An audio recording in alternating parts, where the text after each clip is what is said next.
우리가 경계해야 할 누룩입니다. 우리가 경계해야 할 누룩. 여러분은 누군가에게 바리새인, 당신은 바리새인 같습니다 라고 말을 듣는다면 기분이 어떠시겠습니까? 오늘 참 집사님 말씀하시는 게 참 바리새인 같네요 라는 이야기를 듣는다면, 참 저 장로님은 늘 하는 모습이, 삶의 모습이 참 바리새인 같다. 여러분들 기분이 과연 어떠실 것 같습니까? 아마도 기분이 별로 좋지 않으실 겁니다. 왜 그럴까요? 오늘날 이 바리새인에 대해서 우리가 가지고 있는 나쁜 선입견 때문입니다. 예수님을 반대한 사람들, 또 예수님을 시험하고 예수님을 십자가에 못 박아 죽인 자들, 바로 그러한 특정한 프레임을 그들에게 가지고 있기 때문이죠. 하지만 지금의 우리의 그러한 이미지와는 다르게 예수님 당시의 바리새인들, 또 그들에 대한 평가는 굉장히 우호적이었습니다. 바리새인이라고 말해서 알 수 있듯이 그들은 주전 2세기에 헬라 제국의 세속화 정책으로 인해서 유대 전역이 세속화에 물들어가고 있을 때 우리는 저들에 따르지 아니하고 온전히 우리의 율법의 순수함을, 그 율법의 순수성을 지키겠다라고 결단했던 바로 그러한 사람들이었기 때문에 많은 백성들은 이 바리새인들에 대해서 이 빚진 마음을 가지고 있었다라고 하는 사실입니다. 그래서 그들을 굉장히 존경하고 또 그들을 굉장히 좋아했습니다. 그러나 오늘 본문 6절에서 예수님은 삼가 바리새인과 사두개인들의 누룩을 주의하라 이렇게 말씀하십니다. 여기서 이 누룩이라고 하는 것은 과연 무엇을 의미할까요? 오늘 본문 말씀해 보시면 그 누룩을 바리새인의 교훈이라고 이야기를 합니다. 그렇다고 한다면 이 바리새인의 교훈이라고 함은 도대체 무엇을 의미하는 것일까? 이것을 정확하게 이해하기 위해서는 우리가 이 말씀의 어떤 다른 부분, 병행 구절을 우리가 좀 살펴볼 필요가 있습니다. 누가복음 12장 1절 말씀인데요. 누가복음 12장 1절에 바리새인들의 누룩, 곧 외식을 주의하라. 이렇게 예수님께서 말씀하시는 것을 볼 수가 있다라고 하는 것이죠. 이 누룩이라고 하는 것, 이 바리새인들의 어떤 특정한 교훈을 의미합니다. 그런데 그 교훈이 무엇을 의미하냐면 바로 이 외식적인 교훈을 의미하고 있다라고 하는 사실입니다. 여러분, 외식이라고 하는 것, 우리 수요일에도 우리 목사님께서 잘 짚어주셨지만 이 외식이라고 하는 것이 밖에서 식사를 하는 것이 아니고 바로 겉과 속이 다른 모습을 의미하고 있다라고 하는 것입니다. 신앙의 외식은 겉으로는 신앙인처럼 보여요. 그러나 속은 그렇지 않다라고 하는 것입니다. 이러한 신앙의 외식은 누룩이 밀가루 전체를 부풀게 만드는 것처럼 우리 신앙 전체를 변질시키고 또 넘어서 우리 교회 공동체를 위협에 빠뜨릴 수 있기 때문에 예수님은 제자들에게 바로 그들의 교훈, 그들의 누룩을 조심하라 그렇게 말씀하고 있는 것입니다. 우리의 신앙이 이러한 외식적인 신앙으로 변질되지 않기 위해서 우리가 특별히 경계해야 할 우리의 누룩은 과연 무엇일까요? 오늘 우리가 본문을 중심으로 해서 몇 가지 함께 살펴보기를 원합니다. 첫 번째로 우리가 살펴볼 누룩은 진리가 아닌 표적을 믿음의 조건으로 삼는 누룩입니다. 진리가 아닌 표적을 믿음의 조건으로 삼는 누룩. 오늘 본문 1절을 보시면 바리새인과 사두개인들이 와서 예수님께 표적을 보여달라고 청합니다. 그런데 이들의 조합이 무언가 조금 수상합니다. 왜냐하면 이 바리새인과 사두개인들은 사실 이렇게 함께 어울려 다닐 수 없었던 사람들이었기 때문이에요. 이들은 서로 다른 신학적인 노선을 가지고 있었습니다. 우리가 다 알다시피 바리새인들은 분리주의 노선을 가지고 있었어요. 이들은 세속화를 반대하고 또 로마 제국에 대해서도 반대하는 입장을 가지고 있었습니다. 이들은 성과 속, 즉 세속과 율법을 철저하게 분리하고 또 구별했던 사람들이었습니다. 그러나 사두개인들은 달라요. 사두개인들은 로마 제국의 힘을 입고 기득권으로 성장했던 부류의 사람들이었습니다. 이들은 원래 다윗과 솔로몬 시대의 대제사장으로 지냈던 이 사독이라고 하는 이름에서 그 계파가 형성되었습니다. 그래서 이 성전에서 섬기던 제사장들, 또 대제사장, 그리고 당시 로마 제국에 힘입어서 귀족 계급으로 성장했던 바로 그러한 사람들이 대표적인 이 사두개파에 소속된 사람들이었다고 하는 것입니다. 이들은 평소에 이를 갈면서 서로를 정죄하고 반목을 일삼았던 자들이었어요. 그런데 그랬던 자들이 그들의 기득권을 위협하는 예수님을 지금 공동의 적으로 삼고 예수님을 시험할 목적으로 표적을 구하고 있다고 하는 사실입니다. 여러분, 이렇게 진리의 어두운 자들, 사악한 자들은요, 진리를 외면하고 또 자신들의 유익을 위해서라면 서로 다른 존재라 할지라도, 서로 다른 노선을 가지고 있다 할지라도 함께 연합해가지고 그 진리를 향해서 반목하는 것이 바로 우리 인간들의 생리인 것입니다. 그런데 1절에서 이들이 구하는 표적이라고 하는 것을 자세히 보시면 하늘로부터 오는 표적이라고 하는 것을 볼 수가 있습니다. 하늘로부터 오는 표적. 여기서 이 하늘이라고 하는 것, 이들이 에둘러서 이렇게 완곡하게 표현을 했지만 사실 이것은 우라노스, 물리적인 하늘을 의미하는 것이 아닙니다. 하나님은 이 거룩한 이름이기 때문에 이들이 바리새인들과 사두개인들이 함부로 하나님이라고 하는 이 이름을 그렇게 말할 수가 없었어요. 그래서 이 하늘이라고 표현을 했다라고 하는 것이죠. 그래서 하나님으로부터 오는 이 표적이라고 우리가 이 말씀을, 이 구절을 우리가 이해해야 하는 것입니다. 예수님은 이미 메시아로서 하나님으로부터 말미암는 수많은 표적을 보이셨음에도 불구하고 이 바리새인들과 사두개인들의 입맛에 맞지 않으니까 자꾸만 새로운 표적을 구하고 있는 것입니다. 그러자 예수님은 이 하늘로부터 오는 표적 대신에 하늘의 날씨를 예로 들어서 그들의 이 어리석음을 꾸짖어 주셨다고 하는 사실입니다. 3절을 보십시오. 너희가 날씨는 분별할 줄 알면서 시대 표적은 분별할 수 없느냐? 날씨의 향방은 분별할 줄 아는 사람들이 예수 그리스도로 말미암아 그토록 이 많은 이적과 기사가 나타나고 곳곳에서 이 예수 그리스도로 인한 수많은 변화들이 나타나고 있음에도 불구하고 그 징조를 깨닫지 못하느냐라고 하는 것입니다. 예수 그리스도의 메시아 되심은 왜 보지를 못하느냐라고 하는 것입니다. 어떤 사람들은 이렇게 이야기할 수 있을지 모르겠습니다. 뭔가 정말 하나님으로부터 오는 뭔가 정말 확실한 표적이 있었다면 그들도 예수님을 어쩔 수 없이 인정했을 것이다. 그렇게 말하는 사람들도 있습니다. 근데 정말 그럴까요?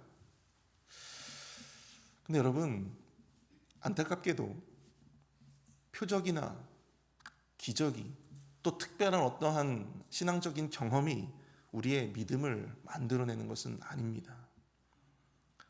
표적이 진리를 믿게 하는 것이 아니에요. 오히려 우리의 믿음이 표적을 진정으로 보게 만드는 것입니다. 오히려 진리를 진리로 받아들이고 따르고자 하는 이 순수한 마음이 표적을 비로소 우리가 인정할 수 있게 만드는 것입니다. 그런데 바리새인과 사두개인들은요, 이것이 뒤바뀌어져 버렸어요. 표적을 믿음의 조건으로, 또 진리의 조건으로 요구하고 있는 것입니다. 그러나 그것은 하나님의 뜻이 아닙니다. 하나님의 방식이 아니에요. 오직 믿음, 또한 오직 이 복음, 오직 이 말씀으로 인한 진리가 우리로 하여금 표적을 표적으로 보게 만들고, 또한 그 표적을 하나님으로부터 온 것이다 라고 하는 것을 깨닫게 만든다라고 하는 사실을 여러분들 기억하실 수 있기를 바랍니다. 누가복음 16장을 보시면 부자와 나사로의 비유를 여러분들이 보실 수가 있습니다. 음부, 즉 지옥에 떨어진 이 부자는 아브라함에게 죽은 사람으로 하여금 지옥의 고통을 전해달라, 자신이 얼마나 지금 고통스러운지 자신의 이 땅에 남겨진, 세상에 남겨진 자신의 5 형제들에게 그것을 좀 전해달라고 그렇게 부탁을 합니다. 그러자 아브라함은 그것을 정중히 거절하죠. 모세와 선지자, 즉 이 성경이 있으니까 그들은 거기에서 그것을 들으면 된다, 그렇게 거절합니다. 그러자 부자는 다시 이렇게 이야기합니다. 아닙니다. 죽은 자가 다시 살아나서 그들에게 지옥의 고통을 이야기해 준다면 그들은 분명히 그것을 들을 것입니다. 하지만 아브라함은 이렇게 말합니다. 우리 31절인데요. 이르되 모세와 선지자들에게 듣지 아니하면 비록 죽은 자 가운데서 살아나는 자가 있을지라도 권함을 받지 아니하리라. 사랑하는 성도 여러분, 말씀의 진리됨을 믿지 못하는 사람들은요, 아무리 죽은 사람들이 속된 말로 예수님이 살아 돌아오셔도 그 말을 믿지 않을 것입니다. 바로 그것이 표적의 한계예요. 그것이 바로 기적의 한계입니다. 바로 이것이 표적으로 말미암아 믿음이 생겨나지 않는 이유인 것입니다. 로마서 10장 17절은 이렇게 말씀하고 있습니다. 그러므로 믿음은 어디서 난다고요? 들음에서 나며 들음은 그리스도의 말씀으로 말미암느니라. 표적이 믿음을 강하게 하는 것이 아닙니다. 꿈과 환상을 보고 기적을 체험한다고 해서 우리의 신앙이 더욱더 견고해지는 것이 아니다라고 하는 것입니다. 오히려 그러한 체험이 없어지면 이 자신의 믿음과 신앙까지도 과감하게 버릴 수 있는 것이 바로 연약한 우리들입니다. 표적을 구하기보다 하나님의 표적을 우리가 온전히 분별하고 진리로 볼 수 있는 영안을 달라고, 그 믿음을 달라고 여러분들 기도하실 수 있기를 축복합니다. 오직 하나님의 말씀, 하나님의 이 말씀의 진리만을 붙드시는 저와 여러분들이 될 수 있기를 축복합니다. 말씀을 읽고 또한 그 말씀을 살아내는 그 순종과 실천을 통해서 이 말씀의 힘과 능력을 경험하게 될 때에 비로소 여러분 우리 믿음이 더욱더 견고해질 수가 있는 것입니다. 두 번째로 우리가 경계해야 할 누룩은 바로 자신의 기대를 신앙의 대상으로 삼는 누룩입니다. 자신의 기대를 신앙의 대상으로 삼는 누룩. 오늘 보면 13절을 보십시오. 예수께서 빌립보 가이사랴 지방에 이르러 제자들에게 물어 이르되 사람들이 인자를 누구라 하느냐. 예수님은 이 빌립보 가이사랴 지방에 들르시게 됩니다. 이곳은 팔레스타인의 최북단에 위치한 곳입니다. 요단강의 주요한 근원지고 또 구약 시대에는 이 바알 신앙으로 유명했던, 우상 숭배로 굉장히 유명했던 곳이었습니다. 소위 말하면 터가 센 곳이다라고 하는 것이죠. 이곳에 분봉왕 빌립이 당시의 로마 황제였던 티베리우스, 이 티베리우스를 기념하면서 이곳 이름을 가이사랴, 케사르 이렇게 바꾸어 부르게 되었다라고 하는 사실이죠. 거기서 예수님은 제자들에게 사람들이 자신을 누구라 하는지를 질문하십니다. 이때 14절에서 제자들은 이렇게 말합니다. 이르되 더러는 세례 요한, 더러는 엘리야, 어떤 이는 예레미야나 선지자 중에 하나라 하나이다. 그렇게 제자들이 말합니다. 근데 여기서 언급하고 있는 인물들, 즉 세례 요한과 엘리야, 예레미야와 선지자들은 당시에 유대 백성들이 정말 갈망하고 갈망했던 메시아의 어떤 전형적인 모습일 것이다 라고 생각되어졌던 사람들이었어요. 세례 요한이나 엘리야, 예레미야로 바라보는 자들의 마음의 중심에는 장차 오실 그 메시아라고 하는 분이 이들과 같았으면 좋겠다라고 하는 어떤 그 마음의 소원이 투사가 된 것입니다. 예수님을 말미암아 하나님의 말씀으로 당시 기득권들의 교만과 죄를 지적했던 세례 요한, 그리고 불말과 불병거를 타고 하늘에 올라갔다가 죽음을 보지 아니하고 하늘로 올라갔다가 언젠가는 다시 올 것이다 믿었던 엘리야, 이스라엘의 멸망과 회복을 예언했고 또 유대의 전설에서 불사의 인물로 여겨졌던 바로 이 예레미야, 이들 모두가 바로 당시 유대 백성들의 사이에서 메시아라면 바로 저런 사람이 올 것이다 라고 생각되어졌던, 기대했던 그 사람들의 전형적인 모습이었습니다. 이제 본문 15절에서 예수님은 제자들에게 질문하십니다. 그럼 너희들은 나를 누구라 보느냐? 너희는 나를 누구라 생각하느냐? 아마 모르긴 몰라도 예수님의 이러한 질문에 당시의 제자들이 전부 다 고개를 숙였을 것 같다는 생각이 듭니다. 그런데 바로 그때 용감하게 나서기를 좋아하는 이 시몬 베드로가 말합니다. 우리 16절 말씀인데요. 주는 그리스도시요 살아계신 하나님의 아들이십니다. 주는 그리스도시요 살아계신 하나님의 아들이십니다. 적어도 이 한 사람만큼은, 적어도 이 베드로 한 사람만큼은 예수님을 정말 제대로 이해하고 있었습니다. 적어도 이 베드로 한 사람만큼은 자신이 바라고 기대하는 메시아가 아니라 그리스도이자 또한 살아계신 하나님의 아들로 예수님을 온전히 이해하고 또한 예수님을 바르게 보고 있었다라고 하는 사실이죠. 베드로의 이 멋진 고백에 예수님은 그를 축복하십니다. 우리 17절인데요. 예수께서 대답하여 이르시되 바요나 시모나 내가 복이 있도다. 이를 내게 알게 하니는 혈육이 아니요 하늘에 계신 내 아버지시니라. 이 놀라운 영적인 통찰은요, 이 놀라운 영적인 고백은 스스로 이 베드로 자신에게서 나온 것이 아니라 바로 하나님께서 그 베드로로 하여금 고백하게 하신 것이고 또 깨닫게 하신 것이다라고 하는 것이죠. 여러분, 우리 주변에는요 종종 예수님에 대해서 온전히 이해하지 못한 채 신앙생활을 하시는 분들을 보게 됩니다. 에이, 그게 뭐가 그렇게 중요해? 믿는다는 게 중요한 거지. 안 그렇습니까? 아니, 예수님을 뭐 아는 거하고 예수님을 좀 모를 수도 있고, 아니 뭐 예수님을 믿는 데에는 전혀 문제가 없어. 그렇게 생각하는 사람들도 있어요. 근데 정말 그들에게 중요한 것은 무엇일까요? 그것은 바로 예수님을 향한 자신의 기대입니다. 그들은 예수님께 자신의 만족을 위해 무언가를 채워주기를 기대할 뿐 예수 그리스도는 그들에게 중요하지 않습니다. 예수 그리스도는 그들에게 별로 궁금하지 않은 그런 인물일 뿐입니다. 왜 그럴까요? 예수 그리스도를 진정한 주님으로 인정하지 않기 때문이죠. 그들에게 주님은 예수 그리스도가 아니라 예수 그리스도가 행하는 기적이나 치유나 축복일 뿐입니다. 어쩌면 그들이 예수님께 기대했던 바로 그것이 바로 그들이 진짜 신앙하는 신앙의 대상일지도 모르겠습니다. 사랑하는 성도 여러분, 우리는 왜 성경을 모르면서 하나도 이상하게 생각하지 않을까요? 예수님에 대해서 제대로 알지 못하면서 왜 우리는 하나도 불편하지 않을까요? 예수 그리스도에 대한 우리의 무지가 있음에도 불구하고 왜 우리는 예수 그리스도에 대해서 더 열심히 알고자 하지 않을까요? 만약 그렇다면 우리가 과연 진정한 주님이 누구인지, 우리가 신앙하고 있는 진정한 주님이 누구인지를 우리 스스로 한번 돌아볼 필요가 있습니다.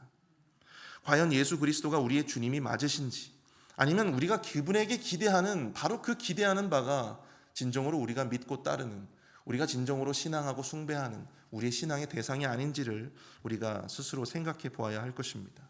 사랑하는 성도 여러분, 아무쪼록 우리 주님 되신 예수 그리스도를 더 깊이 알고 이해하는 그러한 열심을 내실 수 있기를 축복합니다. 바로 거기에서 예수 그리스도를 온전히 우리가 바르게 이해하고 또한 우리가 예수 그리스도를 신앙하며 나아갈 때 진정한 우리의 믿음의 견고가 또한 세워지게 될 줄로 믿습니다.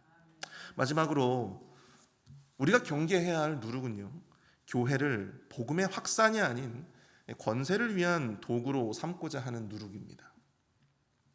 예수님을 향한 이 멋진 고백을 했던 이 베드로에게 예수님은 놀라운 축복의 말씀을 주십니다. 본문 18절입니다. 또 내가 네게 이르노니 너는 베드로라. 내가 이 반석 위에 내 교회를 세우리니 음부의 권세가 이기지 못하리라. 여기서 이 반석이 의미하는 바를 두고 역사적으로 굉장히 많은 논쟁들이 있어 왔습니다. 첫 번째로 이 반석을 바로 예수님 자신으로 보는 견해입니다. 교회의 머릿돌이 되시는 예수님을 상징하고 있다고 보는 것이죠. 두 번째로 시몬 베드로가 바로 이 반석이다라고 보는 견해입니다. 이 베드로라고 하는 뜻 자체가 페트로, 뭐예요?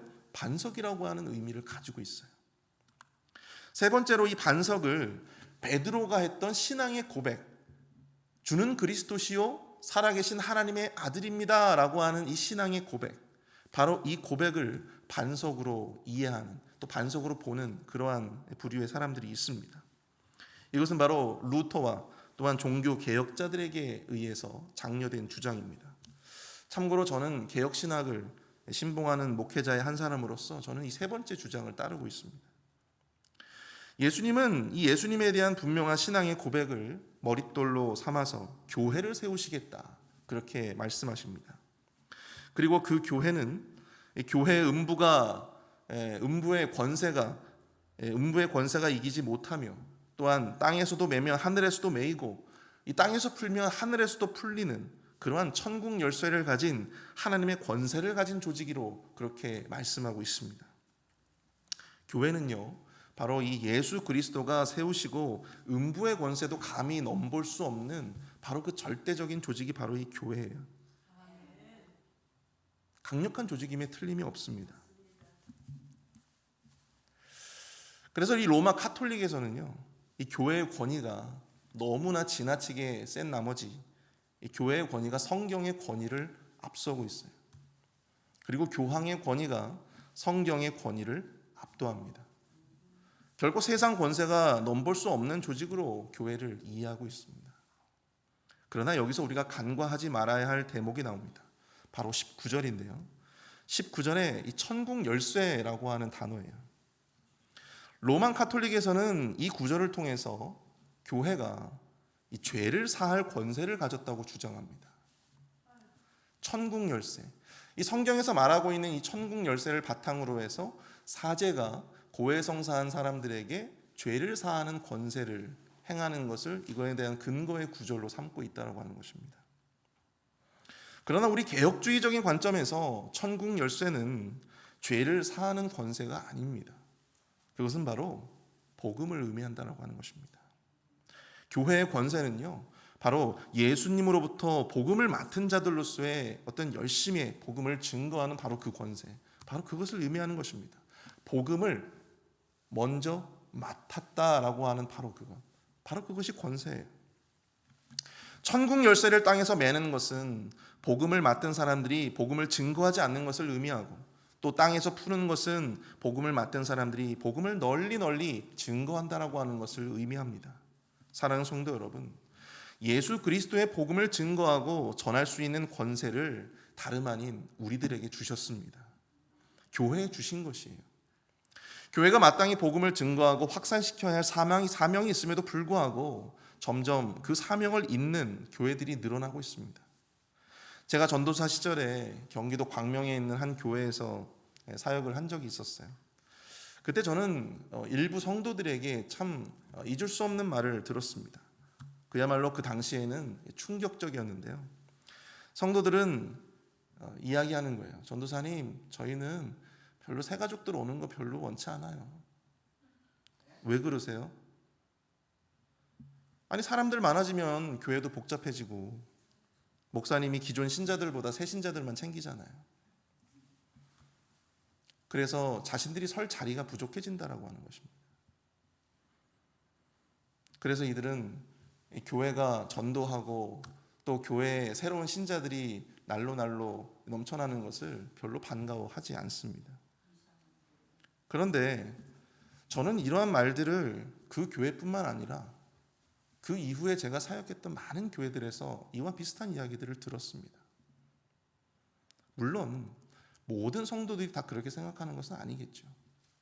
그러나 이 천국 열쇠를 자신의 권세와 자신의 기득권과 자신의 유익을 위한 도구로 사용하는 사람들은 바로 이 천국 열쇠를 그렇게 이해하더라고요. 세상에는 자기들끼리만 행복한 교회들이 정말 많습니다. 우리 교회는 어떤가요? 우리는 우리의 복음, 이것을 우리들만 좋은 것으로 끝내서는 안 됩니다. 교회는 복음을 확산시켜야 합니다. 어제 우리 목사님께서 말씀하셨듯이 여러분, 복음은 흘러가야 되는 거예요. 복음은 흘러가야 합니다. 확산되어져야 하는 것입니다. 우리의 천국 열쇠를 우리 주머니 속에만 감춰놓는 것은 여러분들 우리의 사명과 직무를 유기하는 것입니다. 복음을 전하고 교회의 권세를 함께 나누어야 돼요. 그것이 바로 주님의 비전이고 그것이 바로 교회의 비전이 되어야 합니다. 소수의 사람들이 교회의 권세를 독점하고 또 교회를 자기 입맛에 맞춰 유용하고자 하는 것, 이것은 여러분 하나님의 뜻이 결코 아닙니다. 아무쪼록 우리 교회는 복음을 확산시킬 수 있는 교회가 될 수 있기를 축복합니다. 우리들끼리만 좋은 교회, 우리들끼리만 웃고 행복한 그런 교회, 여러분 그런 교회가 되지 않기를 축복합니다. 천국의 열쇠로 천국의 문을 활짝 열어서 정말 이 회의빌 지역의 모두가 함께 그 권세를 누릴 수 있게 되어지기를 축복합니다. 우리 교회가 그런 은혜의 도구로 쓰임받게 될 것입니다. 우리 시간 말씀을 생각하면서 함께 기도하겠습니다. 주님, 우리가 주님의 표적이 아닌 말씀을 구하게 하여 주시옵소서. 주님의 말씀을 따르게 하여 주시고 또한 그 말씀의 은혜를 부어 주옵소서. 우리의 기대와 소망이 우리가 신앙하는 대상이 되지 않게 하여 주시고 오직 예수 그리스도를 바로 알고 바로 믿는 신앙인들이 되게 하여 주옵소서. 우리들끼리만 좋고 행복한 교회가 아니라 주님이 주신 천국 열쇠를 세상을 향하여 풀 수 있는 복음의 전초기지로 우리를 세워주시고 우리 교회를 세워주옵소서. 또한 함께 기도하길 원합니다. 이 시간 또 함께 기도할 때 우리 사순절의 기간을 우리가 지내고 있습니다. 악한 사탄 마귀가 우리 교회를 흔들지 않도록 인도하여 주옵소서. 이렇게 거룩한 이 시기에 정말 우리 교회가 정말 하나가 되고 정말 믿음 안에서 말씀 안에서 온전히 하나로 뭉쳐질 수 있도록 인도하여 주옵소서. 사단의 권세가 틈타지 못하게 하여 주시고 음부의 권세가 틈타지 않는 교회의 위대함이 온전히 이 사순절의 기간 통해 온전히 세워질 수 있도록 역사해 달라. 함께 우리 주여 함께 부르짖으시면서 통성으로 함께 기도하겠습니다.